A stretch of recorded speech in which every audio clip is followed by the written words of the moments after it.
कोई वीरेंद्र सिंह जी हैं बीकानेर से। आज उनका मैसेज 7 वर्ष से अलग ले रहा था पत्नी के साथ, पर उसकी पत्नी ने कहीं 2-3 दिन पहले टीवी चालू करी और आस्था चैनल पर कथा आ रही थी और दोनों पति पत्नी ने वो कथा सुन ली। तो मेरा बेटा सारा मकान वगैरह सब सेल कर कर बेच कर आज मेरा बेटा वापिस मेरे घर में आ गया। ये कथा का असर है, ये कथा का रस तत्व है।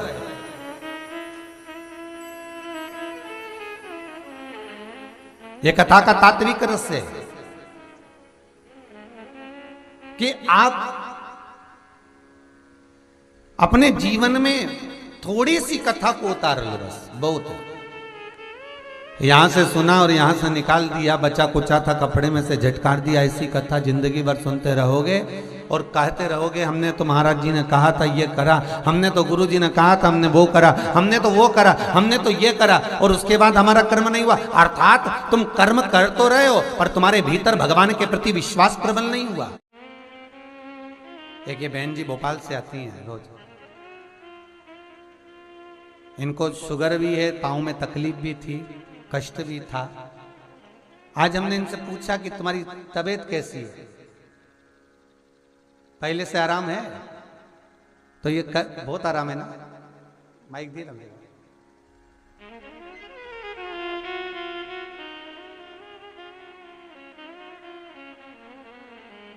इतना कष्ट था शरीर में, पर बाबा की कृपा देखिए, कुछ ना औषधि दी है, कुछ नहीं दिया।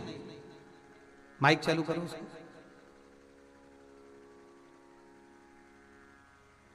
हाँ जी। हाँ, मैं रोज भोपाल से आती हूँ।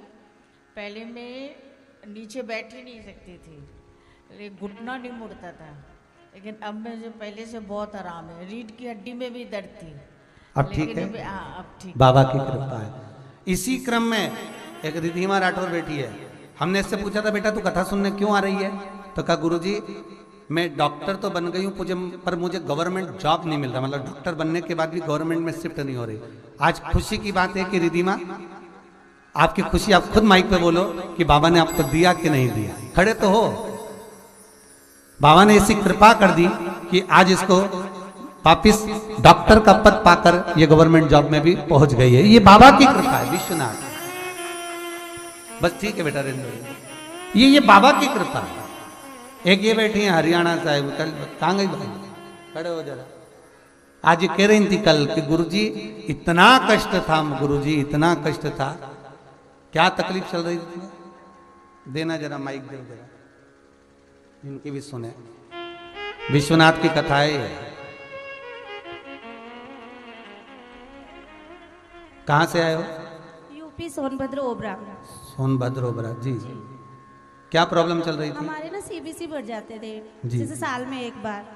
तो लास्ट ईयर तो 1-1.5 महीना ऑन बेड थे, लेकिन इस साल भी बढ़ गए थे। फिर हमने 1 महीना तो इंजेक्शन लिए थे, 1 हफ्ता। तो उसके बाद आपकी कथा हो रही थी, तो उसमें आपने बताया था कि बड़ के पत्ते पे तिल और जौ रख के, फिर हमने वो किया। अब ठीक है, यही बाबा की कृपा है। हर हर महा शिव करुणा सागर, शिव त्रिकालदर्शी कैलाशी अविनाशी शंकर का जो अनुमोदन है, शिव का जो स्मरण है वो सुख देने है। और आपके बीच में और भी लोग बैठे होंगे जिनको बाबा ने दिया, कोई देने में कमी नहीं करता मेरा विश्वनाथ। तो पशुपति जो व्रत है महाराज, ऐसा कोई कार्य नहीं जिसमें पशुपति व्रत लाख ना करे। बस दिल से अगर आपने पशुपति व्रत करा है, बाबा विश्वनाथ के 5 पशुपति व्रत होते हैं, किसी भी सोमवार से चालू कर सकते हैं। बस करना क्या है, सुबह पूजन की थाली लगा कर लेकर जाना है, शंकर भगवान के शिवलिंग की पूजन करना है मंदिर में, अभिषेक पूजन करो, वो थाली वापिस लेकर आ जाओ, घर में रख दो। उसी थाली में शाम के समय प्रदोष काल में सूर्य डूब रहा हो, उसके कुछ ही समय के बाद आप आनंद में 6 दिए घर से लेकर जाओ, थोड़ा सा मीठा बनाकर लेकर जाओ, और 5 दिए शंकर जी के मंदिर में लगाओ। पूजन करने के बाद में मीठे के 3 हिस्से कर दो, 2 हिस्से बाबा के मंदिर में अलग अलग रखिए। एक ही प्लेट में 2 हिस्से नहीं रखना है, दोनों हिस्सों को अलग अलग कटोरी में, अलग अलग दोने में, अलग अलग प्लेट में बाबा को रख दो और एक हिस्सा, एक दिया लेकर आ जाइए। घर के दरवाजे में प्रवेश करते समय राइट भाग में एक दिया घी का लगा दीजिए जो लेकर आए हो मंदिर से। उसको जला के नहीं लाना है, वहीं पर जलाना। दरवाजे के पास आराम से बैठो, दिया जलाओ और प्रसाद लेकर अपनी कामना कर कर घर के अंदर सीधा पांव रखकर अंदर चले जाओ। सवेरे फरियाल करो, शाम को भोजन करो। जब भोजन करो उस समय पर जो मीठे का आपने भोग लगाया था भोलेनाथ जी को, जिसका एक हिस्सा लेकर आए हो, सबसे पहले भोजन में वो हिस्सा खा। प्रसाद का जो हिस्सा लेकर आए हो उसमें से किसी को वो हिस्से में से प्रसाद नहीं देना, चाहे घर में बच्चे हों चाहे बड़े हों। आपको ज्यादा प्रसाद ले जाना तो अलग से ले जाओ, पर उस हिस्से में से किसी को प्रसाद ना दें। और वो प्रसाद पहले पाकर फिर आप भोजन प्रसादी ग्रहण करें। पर इसका नियम यह है कि प्रसाद जब आप लेकर आते हैं, आपको पहले भी कथा में कहा कि शंकर का प्रसाद रात भर नहीं रखा था।